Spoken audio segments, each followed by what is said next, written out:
Hello everyone, welcome back to another episode of our Tales from Tech Support. In today's episode, customer failed to reboot collection. Tech support in the desert, the server, and the internet. Office bully tries to outlogic me. Before we get started, make sure to subscribe so you will never miss a video. So let's get started. Customer failed to reboot collection. Multiple customers calling in for internet not functioning. Checking the system if their router is online.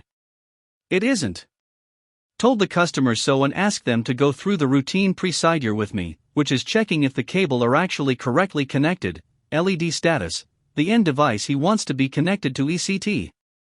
On my side it also involves if there's a larger issue in their area. So start asking away. Me, please check the cable connection box. In which port did you put the cable into? Customer, cable, me, yes, the cable that is connected with the router. Customer, really confident and patronizing, it's a wireless router, it doesn't need cables. Me, thinking what? I thought these were jokes during training.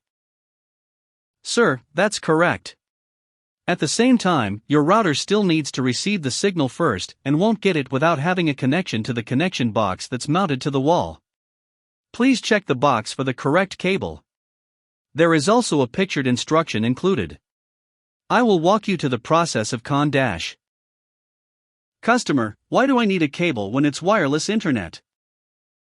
Me, it's wireless internet because you don't need a cable to connect your router with your end device you want to use the internet with. Customer, rants about false marketing.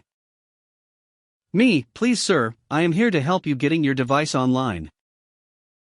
While the system boots, we can have a chat about technical standards if you're interested. It's a really fascinating topic. Customer, why do I have to do this? Me, do you like gardening? Customer, proud, yes. But what did this have to do with the internet?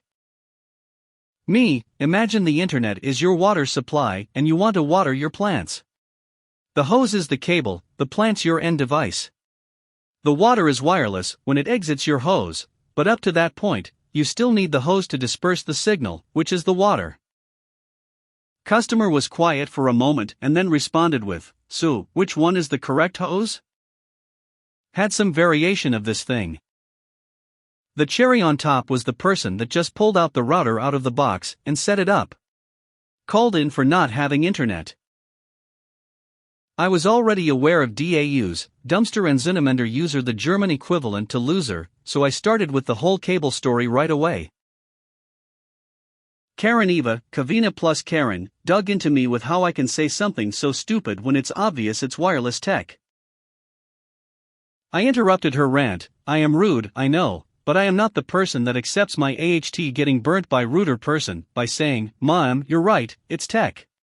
Just like your TV, toaster and microwave oven. They run on electrical power. And your TV is connected to the cable outlet box, so you get the signal of the channel you want to watch from the outside world. The internet is the same. The wireless option exists between your end device and your router. Now, if you would be so kind to allow me to help me to walk you through connecting the router to your connection box ports so we can get to the internet to check upon Tesla? Karen Eva, that's the guy who builds these cars. Why would I check him? Me, I am sorry Mom, that's Elon Musk who named his car after the man. Nicholas Tesla wanted wireless power outlets.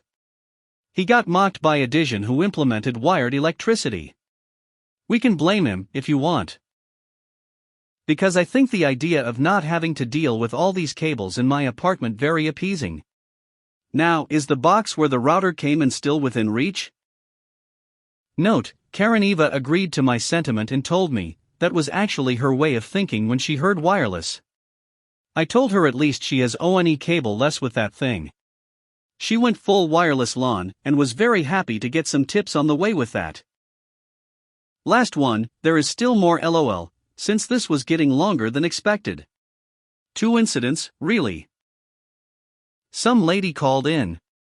Router blinking, no internet. This time, I started at the router to walk back to the outlet. Cut me a slack. I don't want to have the same talk every call. I need some changes once in a while XD. All is fine and well, until I ask her to check the outlet. Her, that's a bit difficult. Me, how so? Her, it's behind the sofa and that thing is super heavy. I had my 2 brothers and my dad shoving that thing in my living room and they were sweating AF. Me, stop thinking something naughty, Gwirl, I understand that. We do need to check that thou. I cannot even send you a technician to check the connection box if we don't check it. And even after the fact, they are not allowed to shove interior around by company rules. Do you think you can move it a little to light the box with a flashlight to check it, or even being able to grab the end of the cable and push it in a little bit? I promise you, I will wait for your feedback. Her, okay. Puts phone down. Meanwhile, I am listening to a lady cussing her sofa out for being goddamn heavy and a piece of comfy and expensive trash. I am very amused at this point.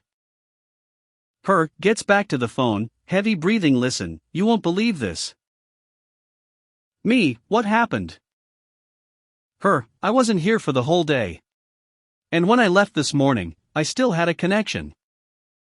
Me, you told me. Her, the cable wasn't plugged into the connection port. It was on the ground. How did this happen? I wasn't there the whole day and I had a connection this morning? WTH happened?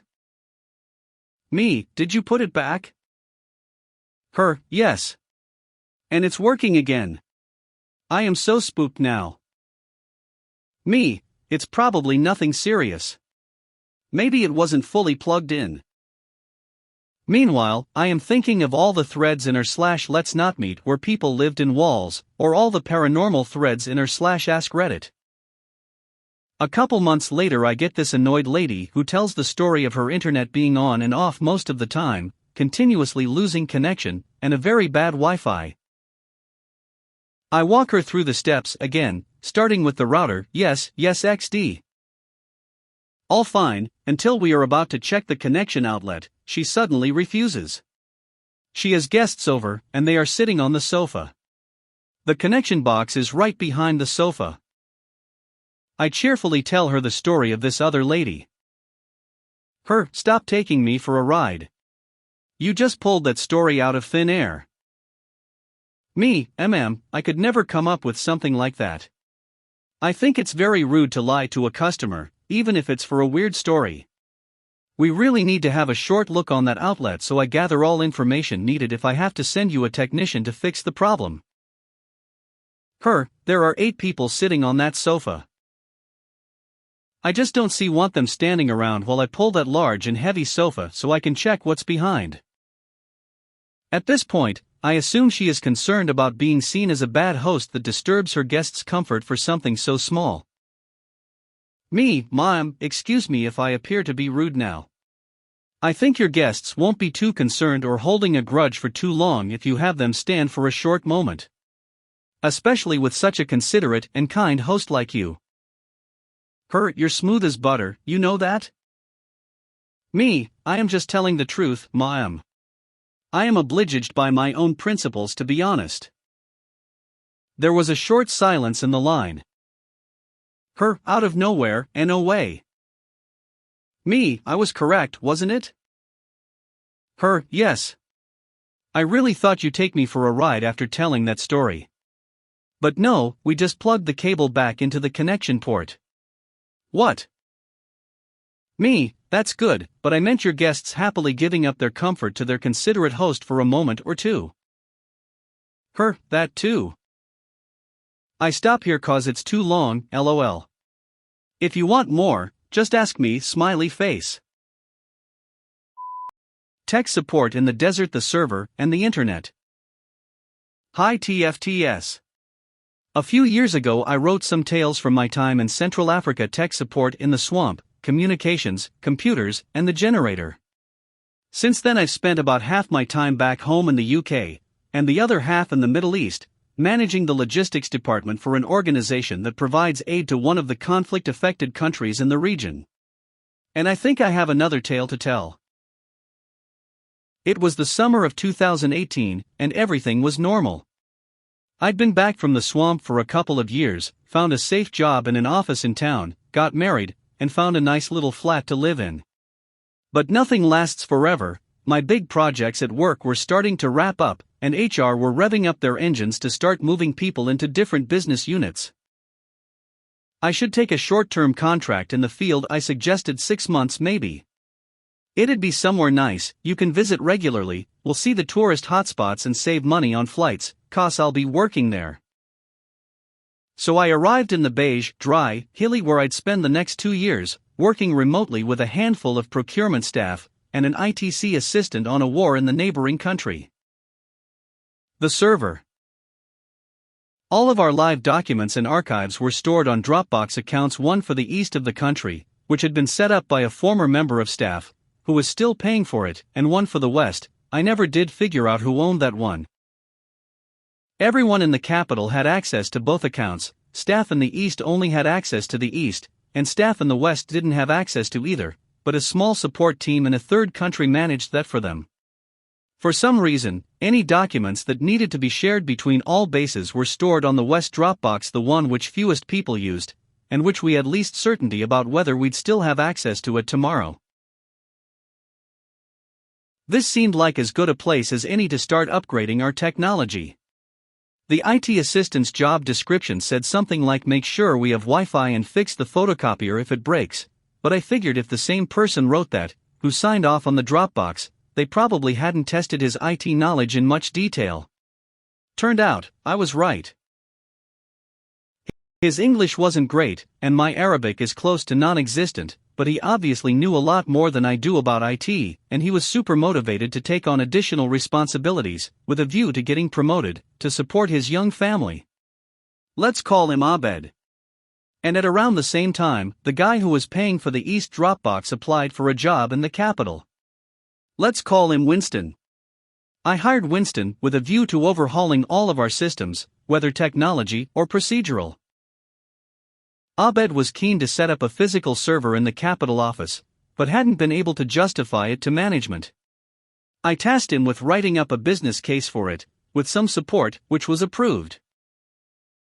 The biggest risk, we figured, was that staff in the east of the country might not have good enough internet connectivity, but we had a good officer out in the field who we could work with to test alternatives before the go-live date. Actually, this went more or less to plan.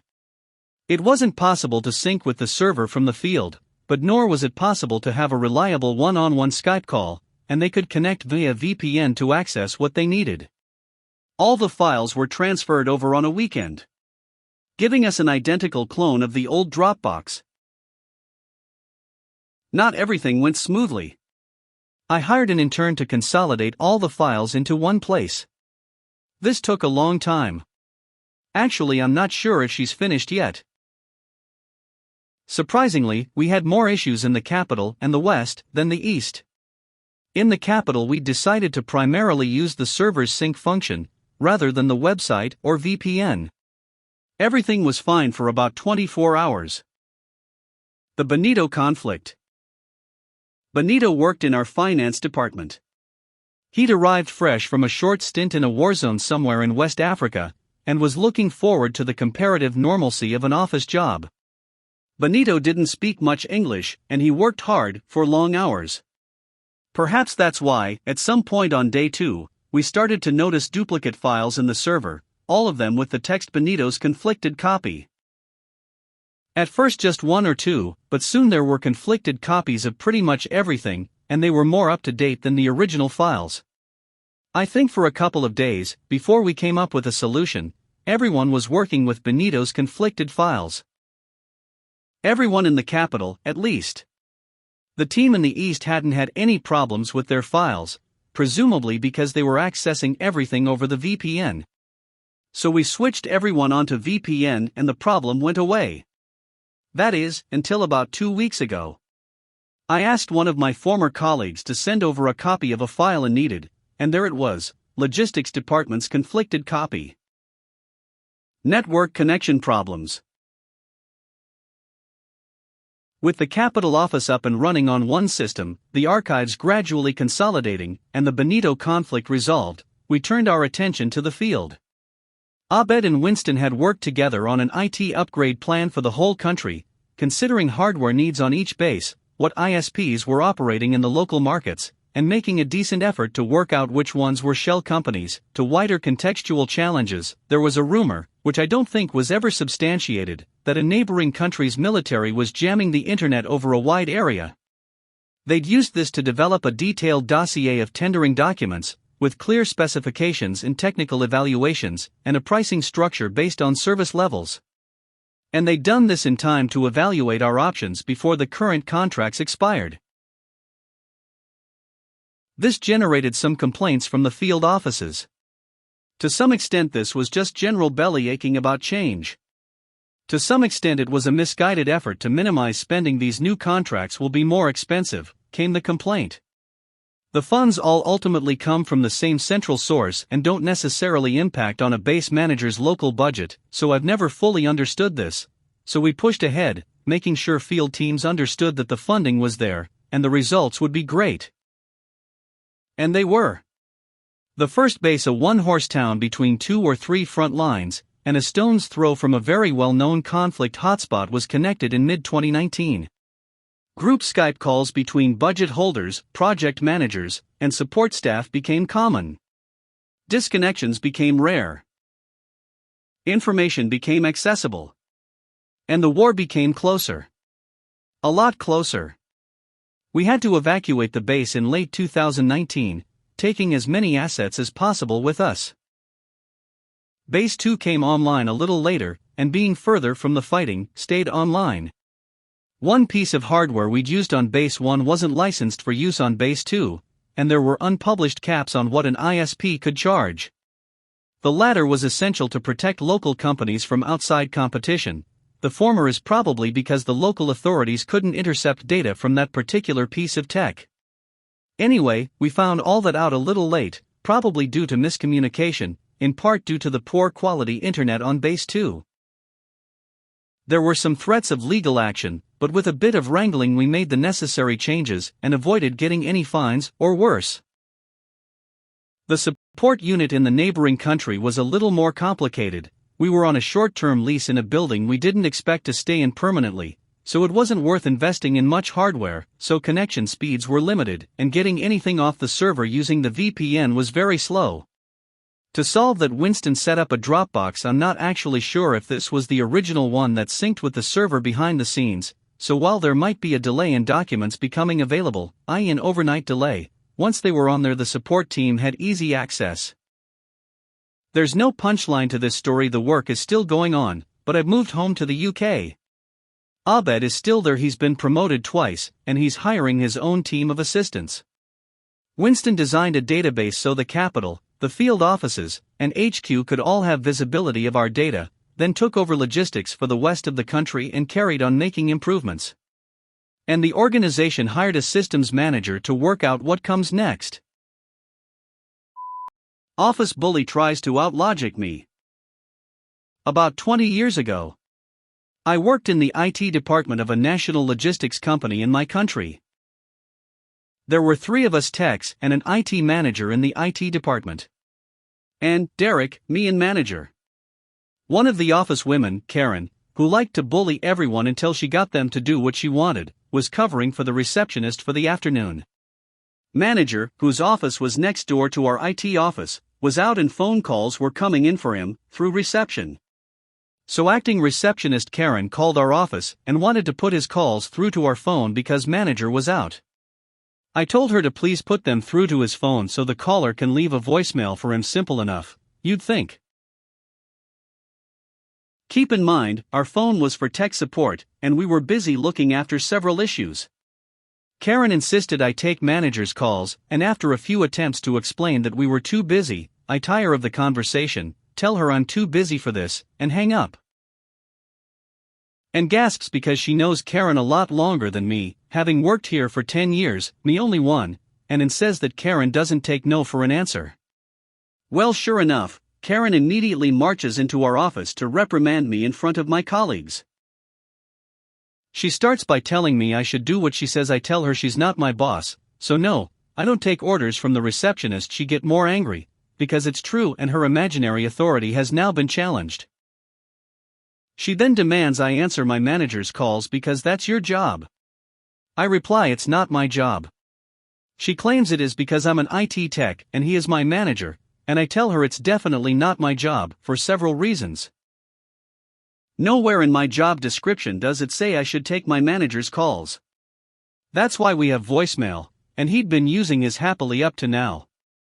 Manager never told me to take his calls. That's why we have a receptionist, to field calls and take messages if required. Karen got even more angry as our exchange proceeded, and after calling me a little imp, decided to focus on point 3, manager never told me to take his calls. She said he doesn't need to tell me, I should know to do it. I said he didn't tell me I could, e.g., I don't have his permission, he might not want me taking his calls. This is where she thought she nailed me. She said he doesn't need to give you permission. He didn't give you permission to use the washroom, but you do that, don't you? She then stood there looking really smug like there was no possible reply to her stellar logic. I replied I don't need his permission for that, it's a basic human right. Her face went red and with nothing to reply, she stormed out of our office. Ann and Derek just stood there with their mouths open and said I can't believe it. I've been here 10 years and I've never seen anyone get the better of her like that. Incidentally, when manager came back and she reported to him that I was refusing to answer his calls, he backed me up by telling her he didn't want me answering his calls, that's why I have voicemail. LOL. Some of his calls were private, e.g. We found out by accident that he was applying for jobs elsewhere, and some of the guys calling were recruiters. We didn't care, and he was actually thankful to me for respecting his privacy. P.S. I could have reported her to HR for calling me a little imp, and instead she was shocked that Karen said that, and would be a witness to HR if I decided to report it, but honestly I didn't want to make that kind of trouble for her. She just got burned, that was sufficient.